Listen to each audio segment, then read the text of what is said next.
Winter of 1238. The Mongol army marches through the heart of Russia. This is the most efficient war machine the medieval world has ever seen.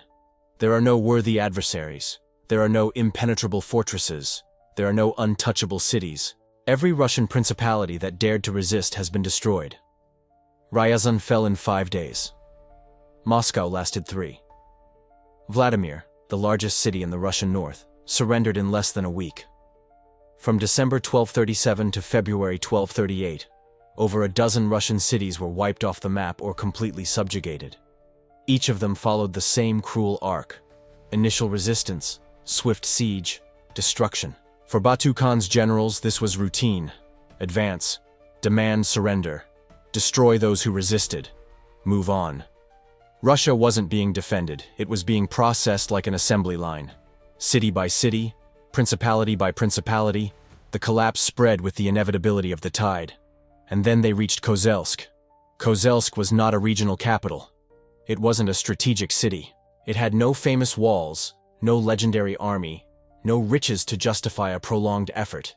It was a minor town, ruled by a prince who was roughly 12 years old, defended by a few hundred men. Batu Khan expected days. He got 7 weeks instead. 7 weeks. 49 days of siege against a town that barely appeared on regional maps. And when Kozelsk finally fell, the Mongol casualties were so catastrophic that Batu Khan, the grandson of Genghis Khan, the man who'd conquered empires, issued a personal order. No one should ever utter the name of that city again. It'd be known only as Zloy Gorod, the evil city. A city so small that the conqueror of the world refused even to grant it the right to exist in memory. And here is the question that will guide everything you're going to see today. What was different about Kozelsk? Why did the most efficient machine of medieval warfare, a machine that processed cities in days, stall for 7 weeks at a hole on the map that no one was supposed to remember?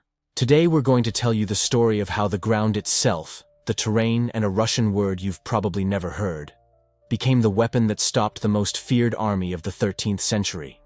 The answer isn't about courage. It isn't about miracles. It's about 2 factors that popular historians almost always underestimate, that the inhabitants of Kozelsk understood perfectly, and that transformed an impossible siege into one of the most extraordinary stories of the Middle Ages. To understand Kozelsk, you need to understand what was coming. The Mongol army of 1238 wasn't a horde of barbarian horsemen galloping aimlessly. That's the popular portrayal. Inaccurate and dangerous to believe, because it underestimates the enemy. What Batu Khan brought to Russia was a system, a multi-part military machine, designed to operate across different terrains, against different enemies, with systematic efficiency. Let's start with the cavalry. The backbone of the Mongol army was the light cavalry, mounted archers who could shoot with precision while at a gallop, who could cover over 100 kilometers a day when they needed to, who could vanish over the horizon before the enemy even understood what had happened. That wasn't battle speed, it was strategic speed, the ability to appear where no one expected them, strike, and vanish before the defense could reorganize. But cavalry alone doesn't bring down walls. The Mongols knew this, so they incorporated siege engineers captured during the conquests of China and Persia, masters in building catapults, battering rams, and siege towers. When the Mongols reached a walled city, they didn't just surround it. They built a second army of machines. The Mongol siege doctrine had clear stages. First, total reconnaissance, mapping the defenses, identifying weak points, understanding the terrain. Second, the offer of surrender. This wasn't just diplomacy, it was psychology. Those who surrendered received terms. Those who resisted received total destruction. Most Russian cities knew what happened to those who fought back.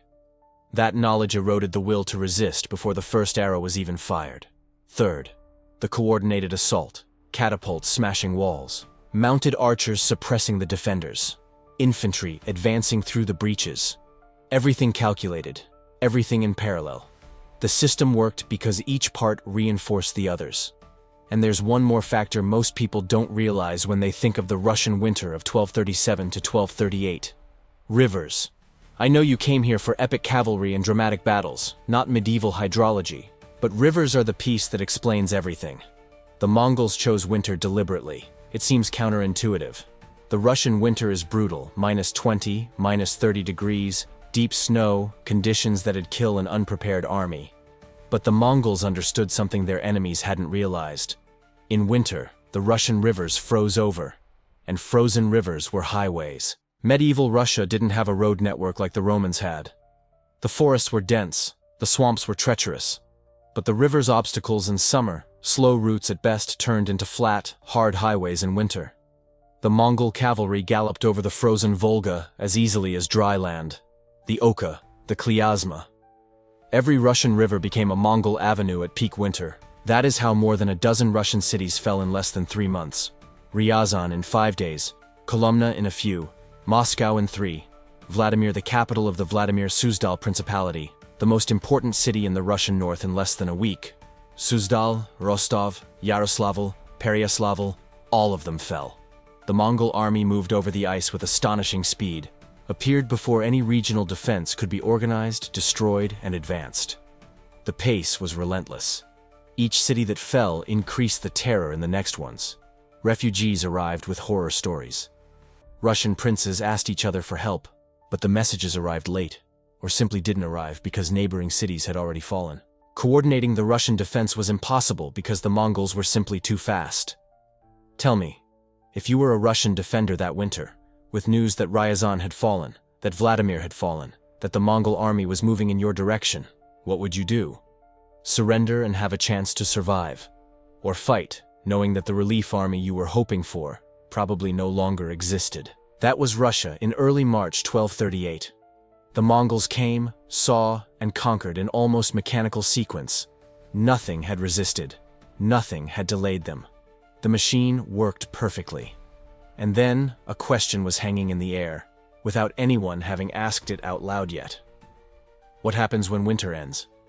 Kozelsk was located in what's now the Kaluga Oblast in west-central Russia. In spring 1238, it was a minor principality in medieval Russia's fragmented structure. No status of Vladimir, no commercial importance like Novgorod, no crucial trade routes or strategic borders. It was, in every sense, a city that shouldn't appear in the strategic calculations of a commander with Batu Khan's ambition. Its ruler was Prince Vasily, a boy of about 12, according to Russian chronicles. Historians debate the exact age, but the picture's clear. Kozelsk was ruled by a child, with no regular army of size, no close allies who could send reinforcements. The garrison was made up primarily of Kozelsk's own men, around 400 fighters, give or take.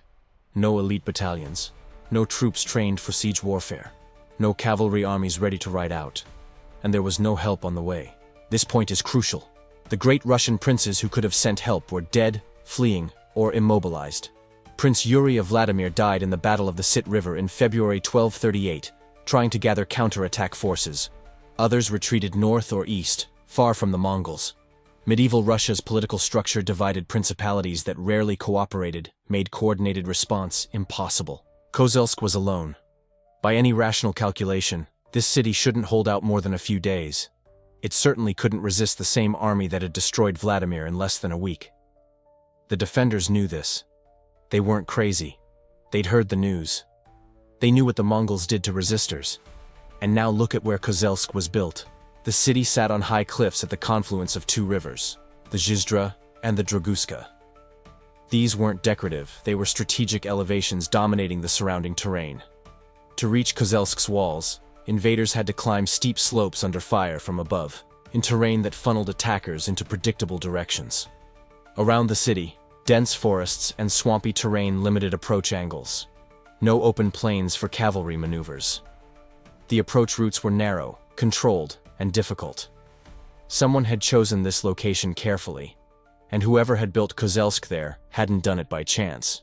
This was the trump card of Kozelsk's defenders when Batu Khan's troops stained the horizon. A terrain that strangled the main Mongol asset, and an elevation that multiplied the strength of every man on the walls. But there was something else. Something that the defenders understood and that the Mongols, pressured by a timetable of conquests, apparently underestimated. The month was March, and in March, Russia's nature was about to do something no general could control. When Batu Khan's forces reached Kozelsk in March 1238, the expectation was standard. Demand for surrender, initial resistance, A few days of pressure, capitulation. That's what happened everywhere else. But Kozelsk didn't surrender. The defenders' answer, 400 men staring at the largest army ever to touch Russian soil, was no. According to Russian chronicles, the decision was made collectively. They wouldn't surrender. If they were going to die, they'd die fighting. The first Mongol assault started with their standard approach. Multi-angle pressure, mounted archers suppressing the walls, infantry advancing to probe defenses. Simple goal: find the weak point, exploit it, breach the wall, get inside. And this is where Kozelsk did something Batu Khan's army wasn't used to seeing: a real fight. The problem wasn't just the defenders' determination, it was geographical. And the Mongols were discovering this the hard way. To reach Kozelsk's walls, Mongol cavalry had to go uphill.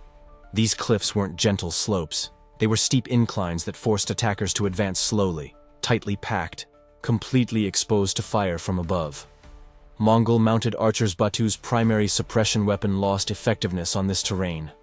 Firing accurately at targets above you, from horses losing balance on uneven slopes, is a technical problem even the best archer can't easily solve.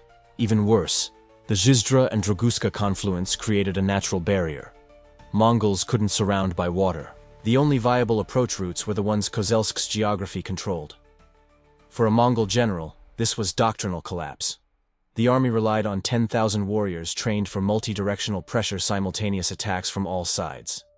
But what happens when geography only allows 2 or 3 paths? The numerical advantage crumbles.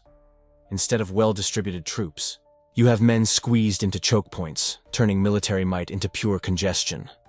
The siege engines arrived. Catapults were assembled. But positioning siege artillery on uneven terrain, hillsides, with firing angles limited by the cliffs, was a different problem than open fields. Kozelsk's walls took hits, but elevation and terrain hindered the systematic destruction Mongol engineers usually executed. And beneath all of this, something was beginning to change: the ground itself. March in central Russia isn't the dead of winter, it's the transition. The ice that had covered the rivers since November was starting to soften. The ground that had been hard as rock during the months of the campaign was beginning to absorb moisture. The streams feeding the swamps around Kozelsk were starting to overflow their banks. The Mongols, who had galloped over frozen rivers to get there, were now finding that any lateral path was becoming progressively more difficult. The first week passed, then the second, and Kozelsk was still standing. For Mongol commanders, this wasn't just inconvenient. It was baffling. No Russian city had held like this. The system that had processed a dozen principalities in months was stalled at what shouldn't be an obstacle. Something was wrong, and the answer wasn't clear. The third week began. Let's pause here, because popular historians treat Kozelsk's geography as background detail. It wasn't. It was a weapon, and the defenders knew exactly how to wield it against the medieval world's most efficient machine. Put yourself in Batu Khan's command tent. You have 10,000 warriors, but the geography has just neutralized your main tactics before the first arrow even flies. Where do you advance? This was the geo-military trap the Mongols fell into, and one they couldn't get out of. Batu Khan's army relied on total envelopment, attacking from multiple directions at once, forcing the defender to divide their forces until the line breaks. To do that, you need the space to reach all angles simultaneously. Kozelsk denied them that space from every direction at once. The cliffs turned every advance into a compressed climb under fire. The river confluence cut off flanking without flanking. There's no total envelopment. 10,000 warriors became an endless line climbing the same hill. Surrounding forests blocked reconnaissance, forcing Mongol commanders to operate with incomplete information. Look at other places that withstood Mongol pressure. Where terrain neutralized cavalry and forced narrow frontal attacks, smaller forces held out much longer. Kozelsk was the almost perfect example. 400 men don't beat 10,000 in an open field. They never would. But 400 men on high ground, with their flanks protected by rivers, and with compressed attack routes, those 400 forced those 10,000 to come at them in much, much smaller groups. Kozelsk's geography wasn't a gift, it was a choice, and the defenders knew how to use it. But geography alone wouldn't have held off such a determined army for 7 weeks. There was another factor. A factor that popular historians rarely discuss with the weight it deserves. And this factor wasn't on the walls. It was in the ground beneath them. Rasputitsa. It might seem anticlimactic to pause for mud. But don't ignore this. Write it down. The mechanics of Russian Spring explain the Mongols' standstill better than any sword clash or siege tactic. Rasputitsa, literally the season of bad roads, is a phenomenon that happens twice yearly on Russian plains. Late winter and early spring, when months-old ice begins thawing. Melting snow saturates partially frozen soil that can't absorb it all.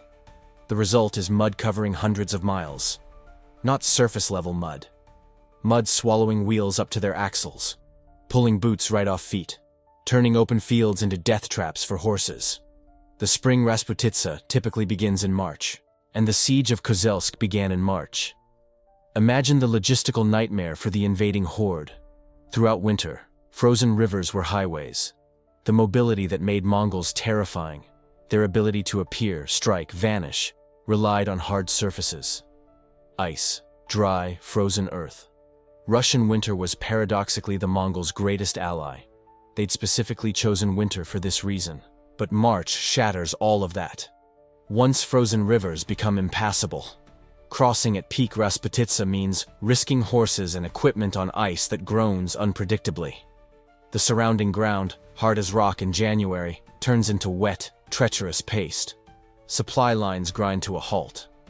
Moving catapults and siege towers on solid ground is hard enough. Through deep mud is next to impossible. And the horses. Mongol military effectiveness was built on horses. But horses in Rasputitsa aren't the same as on solid ground. They lose footing in uneven, waterlogged soil. Takes vastly more energy to move, meaning vastly more food. And feeding a cavalry army at peak Rasputitsa, when supply lines barely function, is brutal logistics. This is where the interpretation of the story begins to shift. Popular historians describe Kozelsk's resistance as extraordinary courage, and it was. But courage alone doesn't hold a city for 7 weeks against 10,000 warriors. What held Kozelsk was a combination: defender determination plus the mud that neutralized the Mongols' primary advantages. Batu Khan's army, which had moved at astonishing speed during winter, was now stuck, pinned down by a city that refused surrender, on terrain that hindered maneuvers, with compromised supply lines, exhausted horses, and siege engines that couldn't move. And Kozelsk's defenders knew it. The inhabitants of Kozelsk understood the calendar better than any Mongol commander. They lived on that land. They knew when rivers froze and thawed. They knew where the mud was deepest. They knew March would transform the surrounding terrain to radically favor their defense. The decision to resist made when the Mongol army appeared wasn't desperation. It was strategic calculation. If they held long enough for Rasputitsa to arrive, Batu's army wouldn't fight 400 defenders, they'd fight Russian land itself. This is what historians underestimate about Kozelsk. The courage was absolutely there, but beneath that courage was precise understanding of the conditions. That understanding turned resistance into a system. Kozelsk's defenders didn't just wait for Mongols to give up. They sallied forth. The Russian chronicles document multiple sorties offensive incursions from the city walls, sending fighters outside the defenses to strike Mongol positions at specific moments. This isn't just unusual for a medieval siege. For an army besieged by a force 10 times its size, it's extraordinary. Consider the sheer audacity of this move. A sortie's always risky. You open your gates. You abandon the safety of high ground and walls protecting you. You face enemies in the open with numerical advantage. Poorly planned, you don't just lose your men, you give enemies an opening to breach the city. Why was Kozelsk able to do this? And why did it work? It all comes back to the terrain and the Rasputitsa. Defenders knew every inch surrounding Kozelsk, where mud was deepest, where Mongol horses lost footing, where catapults were vulnerable, where sentries stood, how mud affected their rotation. Intelligence an invader might piece together after weeks, but which natives possessed since childhood, a massive tactical advantage. Sorties were executed with precise timing, night attacks, raids when mud, exhaustion, and predictable siege behavior created windows of vulnerability. Defenders rode out, struck specific positions, pulled back before Mongols could respond. And it worked in a way that raised the siege's costs to personal and humiliating levels for Batu Khan. Chronicles record that sorties killed Mongol commanders, not ordinary soldiers.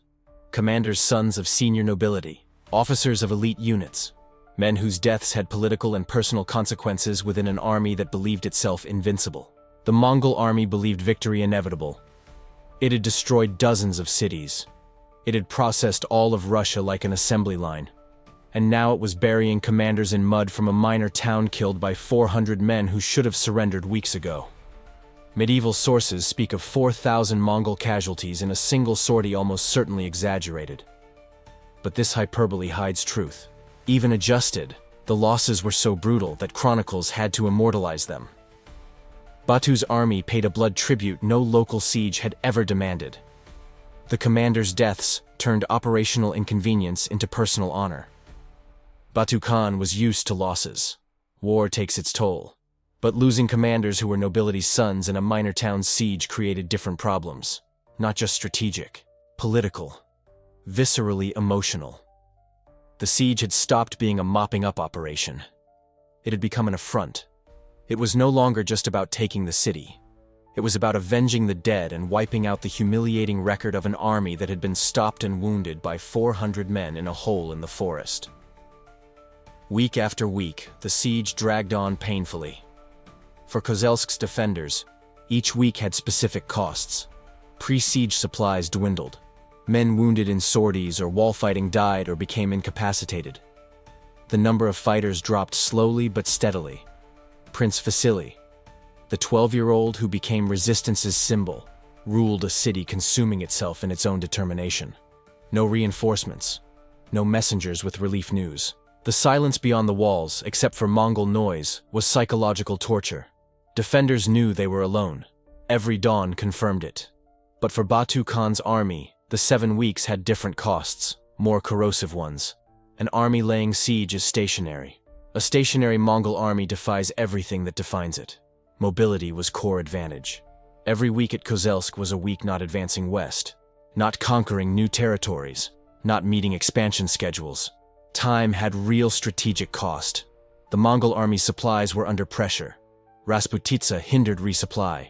Feeding 10,000 warriors and horses required continuous grain, hay, provisions that mud-compromised supply lines couldn't maintain.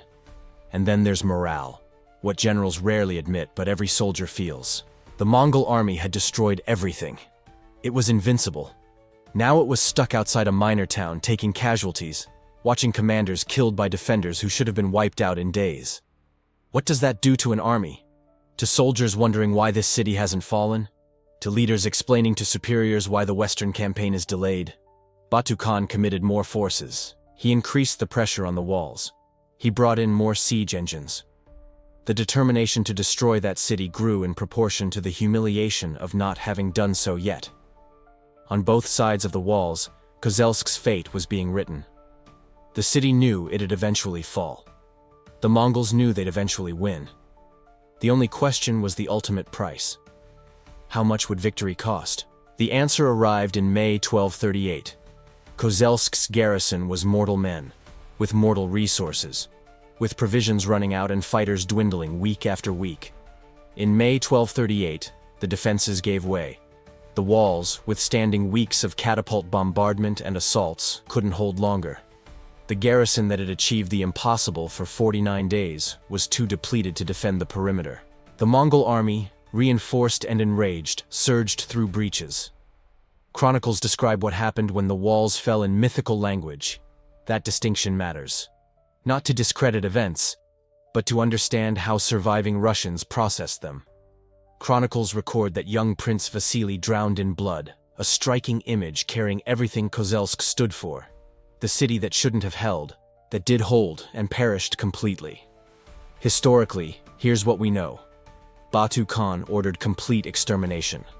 Every person, fighters, civilians, children. Every structure torn down. Every trace erased. And then came a personal order that reveals more about those 7 weeks of siege than any tactical analysis ever could. Batu Khan ordered the city's name never be spoken again. Kozelsk, a minor city barely registering on strategic maps, was banished from Mongol vocabulary. From then on, it'd be known only as Zloy Gorod, the evil city. Think about what that means. Batu destroyed dozens of cities' massive capitals with centuries of history. Not one got this treatment. Ryazan fell, but its name lived. Vladimir fell, but its name lived. Kozelsk was the only city Batu Khan needed to linguistically erase. By branding Kozelsk the evil city, Batu was psychologically revealing something. He was turning a moral defeat into a supernatural phenomenon. If the city was evil, if something mysterious and cursed about it, then struggling wasn't Mongol failure. It was the city itself. Batu Khan's rage is the most eloquent tribute Kozelsk ever could have received. The city was physically destroyed, but the conqueror of the world felt compelled to erase even its name. That says it all. Kozelsk fell. Everyone inside died. The city was destroyed so thoroughly that archaeologists still debate its exact location. By any conventional definition, Kozelsk lost. Yet, the question we really need to answer is, what did Kozelsk prove? The answer isn't in the resistance itself. It's in the system that the resistance exposed. The Mongols weren't invincible. They were conditionally invincible. Precise conditions for the Mongol war machine: open terrain, right timing, functional supply lines, cavalry room, multi-directional attacks. Take away any, especially more than one, and Batu Khan's army becomes manageable. Kozelsk managed to stack two of these disadvantages simultaneously: terrain that neutralized cavalry, and the Rasputitsa mud season that destroyed mobility and logistics. The result was a siege of 7 weeks instead of 7 days. That is the pattern. And it's replicable. High ground positions, close to rivers, during seasons of poor Mongol mobility.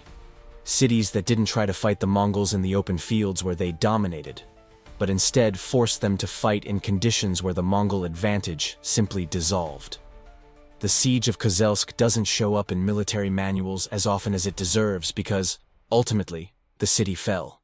In the popular narrative, losers don't teach lessons, they only offer tragedy. But that's a superficial way to look at it.